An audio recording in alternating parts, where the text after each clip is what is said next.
Greetings and good Thursday morning, this 7th of April, 2022, third decade of the 21st century. And I always like to do that, that's my thing. So part of what I do is a bit of a brief preamble if you're new to my channel, just so that you kind of understand where I'm coming from and what I'm all about. All right, had to turn the fan down. It was on high and I don't know if it was going to overwhelm the microphone. So I realize I've been away from the camera for a little while. That's not entirely true. I had a phone call with Miss Sheila last night explaining where I've been and what's been going on. And I've made about a half a dozen videos. I've produced maybe 2 of them. I've published absolutely nothing because I wasn't happy with it. Based on some of the responses I got to my last video that I published, I couldn't tell the tone, or I couldn't, because they say 80% of communication is nonverbal. So because it was written word, I couldn't get a good feeling for the tone. And of course, due to the length of the comments, there's no way for me to read them back out loud and then respond, because I try to keep these within 20 minutes. So before I go any further and dive any deeper into the content and context of that individual video and some of the responses, I have to respond to somebody else. So Alva Cardona responded to my Joss Whedon video. Great take on the whole Whedon issue. I'm a hardcore Joss Whedon fan, and I believe the allegations by his former colleagues, pointing out that Whedon created a toxic work environment on and off the set. I admire his genius while accepting his character flaws. Also, I refuse to see this issue through a political lens or dismiss any complaints as motivated by ulterior motives. There shouldn't be any extrapolations or assumptions that these complaints are meant to destroy Whedon's reputation and career. There is just too much evidence and too many people backing up those claims. Many of them male. See Ray Fisher, James Marsters, David Boreanaz, and Josh Pruitt. Yes, he's been called out, but no one is saying Whedon is a 100% certifiable monster, because he's not. As a man, he's made many contributions to the feminist movement, but maybe he's still got a long way to go, like many men who are feminists and are still learning and evolving with the times as paradigms keep shifting toward a more open and honest discussion about gender inequalities and inequities. I think we can all agree that toxic behaviors in men aren't inherently rooted in sexism. You can check out the article by Variety. It's pretty well sourced and comprehensive and outlines it in a timeline format. And then, of course, Alva provided the link. Alva Cardona, thank you very much for watching the video, and more importantly, thank you for commenting and, making an attempt to get involved in the conversation. Because there was a lot of things that I was attempting to explore there, like the validity of the allegations. And it just is my personal take. You don't have to agree with it, but I feel as though James Marsters didn't really, and David Boreanaz, Josh Pruitt, I'd have to look up Josh Pruitt, it's not ringing any bells. With the exception of Ray Fisher, who basically was the first one to make the allegations, aside from, say, Joss's ex-wife, I don't really feel like anybody backed up or supported anything necessarily, other than to say, hey, I'm sorry you went through this, it's horrible, you shouldn't have to do that. And, I was just trying to make the point that, there could be possibly more different angles to look at things. And, and then, of course, well, like you had commented, okay, so, maybe Joss could be difficult to work with, especially if you don't form a good relationship with him, which happens. Some people get along, some people don't. So I was attempting to ask questions. I was attempting to explore different possibilities. And, some of you who got involved in the conversation, you're fixated on, I wouldn't say fixated, that's kind of a very finite term. You're like, yeah, these things happened, let's move on. Or, oh yeah, these things happened, his reputation is tainted and so was the work. And, some people are like, well, I don't know, I wasn't there. Or, well, maybe I'm more like that. But, and I think it comes to a bigger point too. As an example, it's just an example, so please, nobody get triggered, nobody go high into the right. But this Florida bill put forth by Governor Ron DeSantis, where He does not want young children to be exposed to hypersexualized content at an inappropriate age. And yet somehow somebody, whether it was the media, whether it was somebody on the internet, I don't really know where the original source was, but somehow it evolved into this don't say gay thing, which truthfully never had anything to do with the bill. All right? But it just got misinterpreted, it got blown out of context, and that just goes right into why I started this channel, my complete mistrust of the media, and you know how they misinterpret things, they reformat narratives to suit their agenda, and now you've got celebrities getting all caught up in this gay, gay, gay, gay, gay, and it's like, all Ron DeSantis is trying to say is that at a certain level, like elementary school, there are certain topics of a very sexualized nature maybe those kids shouldn't be exposed to. All right? And if parents want their kids exposed to that sort of thing, then perhaps maybe they can look into a private school, all right, not the public sphere, but the private schools, and potentially send those kids to private schools where they can be introduced to hypersexualized content. But in the public school atmosphere, Governor DeSantis is trying to remove that. Now, we can agree or disagree, and you can cherry pick facts to support your narrative, support your way of thinking. You know, you could be one of those yeah butters or what ifers. You know, it just is what it is. We don't always have to agree on everything. All right? And I feel as though some people, you know, can't take that at face value, and, you know, they have to be the yeah butters. They have to play the what if game. And part of the reason I bring that up is because you get a lot of celebrities that are partaking in this. And I don't agree. One guy that's been getting a lot of attention is Ron Perlman. I've enjoyed a lot of Ron Perlman's work. I loved Sons of Anarchy. I really enjoyed him in Hellboy. And, you know, I've really enjoyed his portrayal of characters. Clearly, I don't agree with him socio-politically. I don't know that I would enjoy conversing with him on socio-political topics. He clearly enjoys taking a stance on social media platforms and saying some pretty inflammatory, almost slanderous and liable things. And it kind of goes back to this whole Joss Whedon thing. It's like, well, okay, does that ruin the content? Does it ruin their performance? Can Ron Perlman still be a gifted performer who portrays characters in a way that I can still, thoroughly enjoy, while at the same time not necessarily enjoying him, at least from a socio-political perspective? I was like, you know, yeah, I think I can do that. I think I can try and make that separation, just like Pedro Pascal, all right, and just like Joss Whedon. I can almost promise you, on a socio-political level, Joss Whedon's not somebody I agree with. What about you? You got an opinion on the subject? Huh? Are you gonna get in it? Are you gonna get involved? So once again, Alva, thank you very much for getting involved and having the conversation. So with the last 12 minutes I've got left, if I can get this in under 20, Stace, you had just recently commented on my last video, kind of hinting at, where you at? I'm stuck at home. I need some content.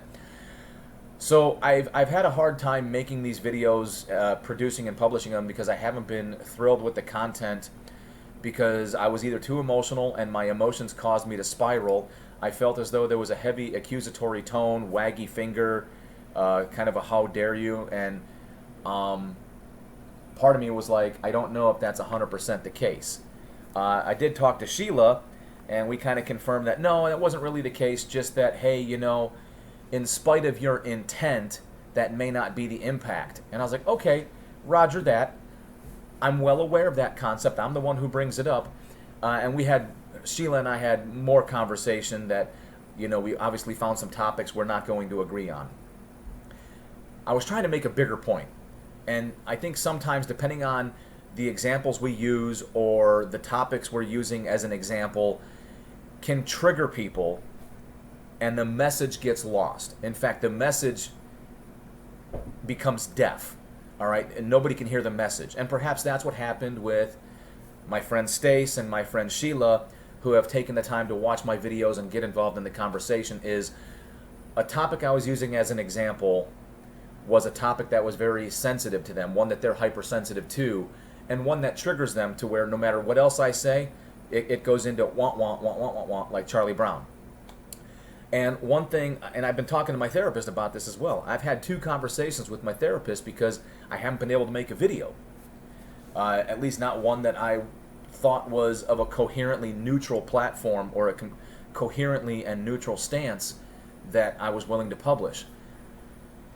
And she hit me up with one concept, and that was ideas, topics, you know, are like charities. Oftentimes they're already associated with charities. Like some of the topics I've chosen to use as an example, that may be a very sensitive topic to some of the people that watch my channel and respond. Conversely, like all of us, there's thousands upon thousands of charities, pertaining to thousands upon thousands of different topics.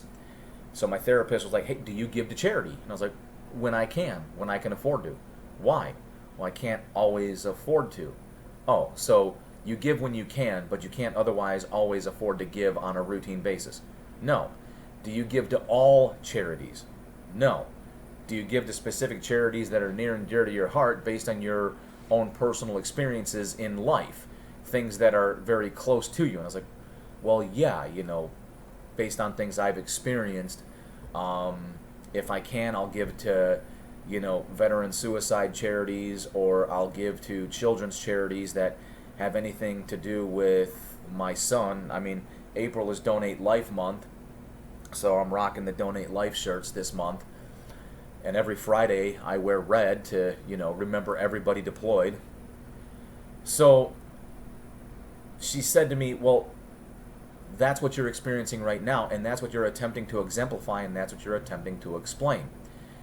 Whether it's media, something else, social media, either way, even Bill Maher talked about this with Ben Shapiro. So many topics are being shoved into the mainstream. They're being shoved into your face. So if you're tuned in, and this is a great lesson I learned from my wife, because she chooses not to tune in, and because she's not tuned in, these topics are not part of her mainstream. They're not part of her zeitgeist. She's not paying attention because she's not tuned in. I, on the other hand, from time to time, I get tuned in. So I'm receiving all of these topics, whether they have anything to do with me or not, whether they impact me or not, whether they're deeply connected to me in my circle or not. And the point I was trying to make is this. Just like I cannot afford to give to every charity, and when I do donate to charity, I donate to the charities that have greater meaning to me based on my experiences in life, so too are the topics we concern ourselves with. My point was this. Media and whatnot and other sources are forcing topics into our face, into the zeitgeist, as though everybody must have an equal opinion and have equal emotions, and you must take a side. You're either for or you're against. There's no neutral, there's no in between, there's no not caring. And based on some of the responses I got, to include the phone call I got, or the phone call I had with Miss Sheila, and Miss Sheila, I apologize if I misinterpreted you, but I still get the impression as though you're, maybe because of your deep personal connection, I still got the impression you're like, no, you have to care. And I was like, no, I really don't. My emotions are like currency. There's only a limited amount that I have to spare, and therefore, if I have it to spare, I do. Does it remove the value from the topic? No, because it's still going to be important to somebody. It's going to be important for somebody to be for it, and it's going to be important for somebody to be against it. If it doesn't affect me, if it doesn't impact me, regardless of the topic, why do I need to expend any energy that I may not have in reserve or in abundance on a topic? And that was the point I was trying to make, that I feel got lost. And I feel as though, depending on who's watching the videos and who's responding, depending on the examples I use, if I use an example, the point I'm trying to make gets lost. And I think in our society, like Bill Maher was trying to say, we are overly concerning ourselves with all topics when not every topic hits close to home, when not every topic, is in our circle, is in our sphere of influence, We're not emotionally attached to it or attached at all, but we're feeling as though we must be. We're feeling as though we have to form an opinion, and we have to, take a stand and pick a side and pick a team. And I'm just asking the question, why? Do we absolutely have to? I chose a topic as an example. The topic was very sensitive to certain people. They didn't quite hear the message. At least that's my interpretation, was the message got lost because they were very focused on that topic, and it almost seemed as though they were horrifically offended by the fact that I'm just choosing not to care. I'm not choosing to care for, I'm not choosing to care against. I'm just choosing not to care, and I mean that in the most positive way. All right? There are people who are going to be adamantly against it because for some reason the topic may affect them adversely. And there are going to be people who are, adamantly for it because the topic deeply affects them. And then there's some of us who the topic has no impact whatsoever, so why do we have to get involved? Why do we have to care? That's a choice you have to make, and that's time, energy, and emotion you have to spend.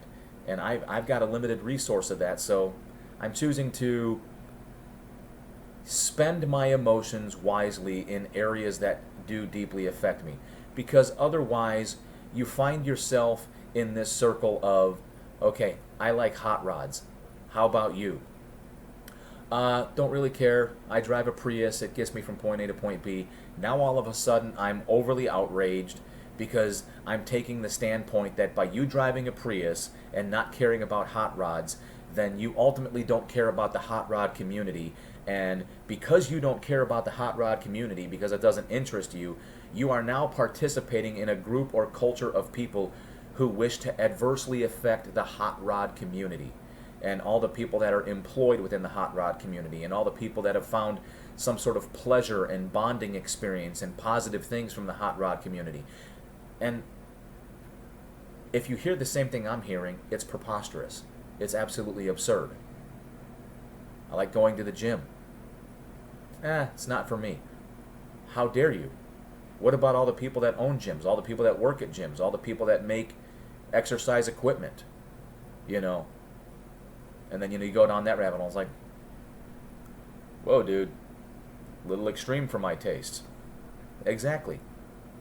And you can see how we can pick certain topics, and the list can go on and on. So, again, I pose the question for anybody who's watching.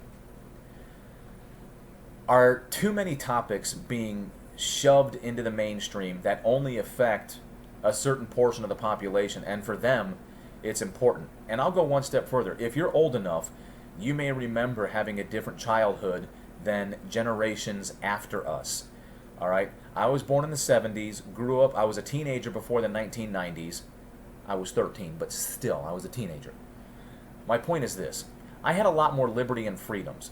All right, we were taught certain things in public school that were detrimental, like look both ways before crossing the street, stranger danger, having code words, not getting into cars with strangers, not taking candy or bribes from strangers, things to avoid being kidnapped, travel in groups. And that's how we survived. And then, of course, late 80s, early 90s, you had the advent of talk television. I don't know who it was pioneered by, but I do remember Oprah significantly.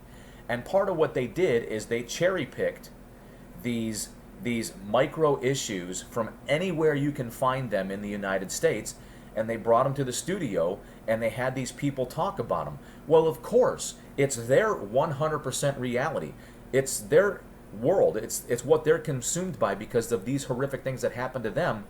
And basically, the intent or the consequence that made the impact, which may not have been part of the intent, was everybody thought it was happening everywhere and that it was happening right next door. And so all of a sudden you get the helicopter parents, you get the play dates, the soccer thing going on. And quite frankly, as somebody who served in the military and saw the digression of the quality of individuals joining the military, I mean, for crying out loud, my generation, when I joined the military, it was all about hazing. And I can tell you, the lack of quality in my generation, some of us used it, not myself, I'm very proud of that. I was not a perfect Marine. I'm sure any of my senior Marines, if they ever saw my videos, could probably lambaste me with comments on how much of a turd I was as a younger Marine, which, you know, I think it happens. I think you have to grow a little bit. But I do know for a fact some of my generation used the hazing card as a get-out-of-jail-free card, you know, when they didn't approve of how they were being treated in the military because of treatment they basically earned through their own performance and conduct. So, all of that to say this, I think topics are being shoved into our face, and we're being made to feel as though we absolutely have to care, we absolutely have to take a side, you know, and then we absolutely have to have adverse feelings about people who oppose our viewpoints. And I'm just questioning that. Do we really need to? Do we need to really take a side on every topic? And then do we need to have adverse thoughts, opinions, and feelings towards people who think and feel differently, so much so that we have to adversely affect them, that we have to go out of our way to adversely affect them? And look, I get it. If you're of the mindset that, you know, well, by not taking a position, you're potentially supporting one group, over the next. I still disagree. All right? I think no matter what, you're going to always have a pro and a con. You're going to always have a for and against. And I just think on certain topics, they're not as important to us. We don't need to get involved. We don't need to become outraged by it. We don't need to pick a side. And we don't need to adversely affect one another. But if you think differently, get involved in the conversation. Leave a comment. Let me know what you think. All right? And if you do, you're awesome.